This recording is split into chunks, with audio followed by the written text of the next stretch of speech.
Hello friends, आज मैं आप सभी को कुछ बताने नहीं आई हूँ। आज आप सभी को कुछ लेक्चर देने नहीं आई हूँ, कुछ भी ऐसा नहीं है।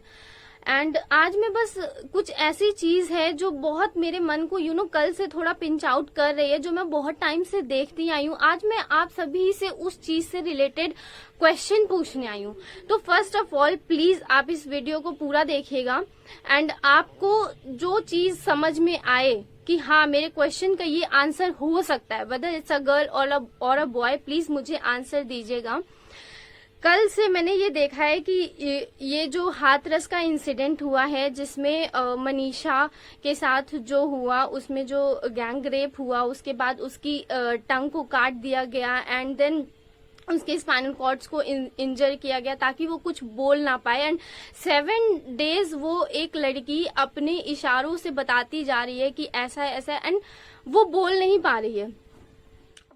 हम जिस सोसाइटी में रहते हैं, यहाँ पे हम रोज नया केस देखते हैं, चाहे वो डोमेस्टिक वायलेंस हो, चाहे वो रेप हो, चाहे वो कुछ भी हो, चाहे वो एसिड अटैक हो, हर रोज एक नया केस देखते हैं। हमेशा ये बोला जाता है कि हर 16 मिनट्स में किसी एक लड़की का रेप होता है। मैं कल से ये देख रही हूँ कि हर कोई स्टेटस डाल रहा है, हर कोई स्टोरीज डाल रहा है, हर कोई इंस्टाग्राम पे पोस्ट डाल रहा है। मुझे ये नहीं समझ में आता कि लोग गवर्नमेंट को ब्लेम करते हैं। लोग ये बोलते हैं मर्द जात बेकार है, लोग ये बोलते हैं कि ये ऐसा क्यों हुआ, वैसा क्यों हुआ, लेकिन इसके लिए कभी कोई कुछ करता नहीं। Yes I know it is shameful, it is very shameful, but मुझे ये बताइए कि हमारे स्टोरीज पोस्ट करने से, हमारे पोस्ट करने से, हमारे जो गवर्नमेंट है उसको ब्लेम करने से क्या ये चीजें सुधर जाएंगी? क्या ये चीजें सही हो जाएंगी? क्या इन सब चीजों से ये सारी जो वारदातें जो हर रोज होती हैं, ये सब ठीक हो जाएगा? क्या ये कभी नहीं होगा?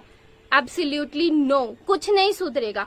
हम सालों से यही करते आ रहे हैं। जब भी कुछ होता है बस एक पोस्ट डाल दिया, एक ये डाल दिया। वी ऑलवेज सिंबलाइज कि हमें बहुत केयर है, बट हम अपनी तरफ से कुछ भी नहीं करते, कुछ भी नहीं। सिर्फ एक स्टोरी डाल के we think we have done our responsibility and हम अपनी रिस्पॉन्सिबिलिटी अब भूल चुके हैं। अब हमें कुछ नहीं करना है। कुछ बदला आज तक? ये सब करने से कुछ बदला? सोल्यूशन तो सच कहूँ मेरे पास भी नहीं है। मुझे भी नहीं पता कि मुझे क्या करना है, बट मुझे एक चीज पता है कि we have to learn that how should we respect girls. हमें कैसे गर्ल्स की रिस्पेक्ट करनी चाहिए। आर द वंस जो खुले में गाली देते हैं, जो ये बोलते हैं कि बहन चोद, मादर चोद, भोसड़ी के, ऐसी गालियां देते हैं। मेरे मुंह से ये सुनने में बेकार लग रहा होगा कि मैं बोल रही हूँ, पर हर गाली में माँ होती हैं, बहनें होती हैं, इन शॉर्ट एक औरत होती है।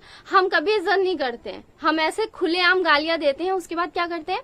हम आते हैं पोस्ट करने, हम आते हैं बताने। अगर एक लड़की के साथ रेप होता है तो हम स्टोरीज डालने आते हैं। यही लोग आके बोलते हैं नहीं गर्ल्स मैटर फॉर सोसाइटी। जब सब कुछ हो जाता है तो ये सब करके हम अपना दुख जताते हैं। क्यों दुख जताते हैं? उन्हीं लड़कियों को आप माल, सेक्सो, पटाखा, पता नहीं क्या क्या बोलते हैं। कभी देखा है किसी लड़के को किसी बाप की गाली देते हुए? नहीं, क्योंकि आप वहां 30 मार खा नहीं बन पाओगे। आप सिर्फ औरतों के मामले में 30 मार खा बन सकते हो, क्योंकि आपको लगता है कि औरत एक ऐसी चीज है जिसको जब मन करे रिस्पेक्ट देना है, जब मन करे तो उसकी रिस्पेक्ट उड़ा देनी है। लड़की के मन से पूछो, जब कोई लड़का उसे ऊपर से नीचे तक देखता है ना, उसका आंखों से रेप करता है ना, तब उसे कैसा लगता है?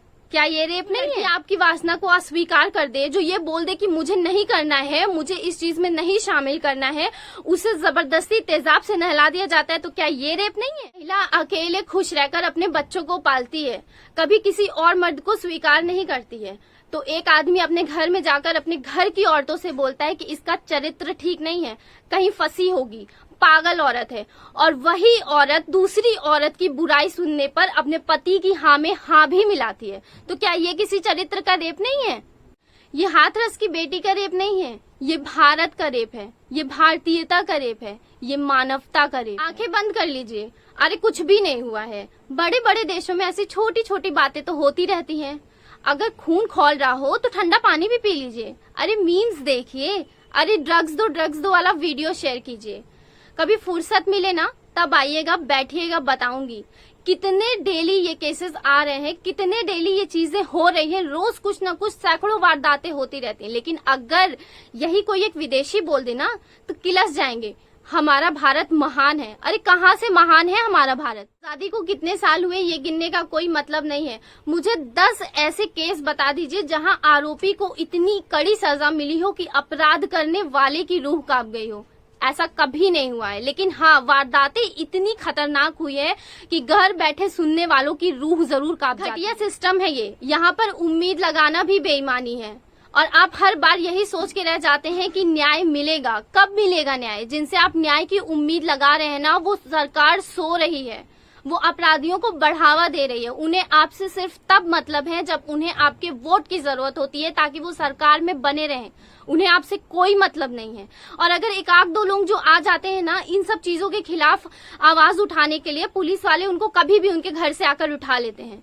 कहाँ का सिस्टम है ये? कहाँ का कानून है? क्राइम्स तभी रुकेंगे जब हर कोई जबान और दिल दोनों से औरतों को इज्जत देना सीख जाएगा। आई एम नॉट गिविंग ज्ञान और something else, I am just telling the fact. And मैं ये नहीं कहती हूँ कि गाली देना इज क्राइम और समथिंग, बट ये याद रखिएगा कि हर चीज की शुरुआत इज्जत से होती है। एंड अगर कोई मेरी बातों से ऑफेंड होता है ना तो हो, I don't give a dam, but इस चीज के बारे में एक बार सोचिएगा, क्योंकि रोज रेप होते हैं लेकिन हम कभी भी एक भी बार कुछ नहीं कर पाते हैं। So first we should start with respecting womens, because हर घर में एक औरत है और उस औरत को रिस्पेक्ट देना आपकी, हमारी, हम सबकी रिस्पॉन्सिबिलिटी है। क्योंकि रेप सिर्फ बॉडी का नहीं होता है, सिर्फ शरीर का नहीं होता है, रेप आत्मा का होता है, चरित्र का होता है, उसके हर एक अंग का होता है। So think about it.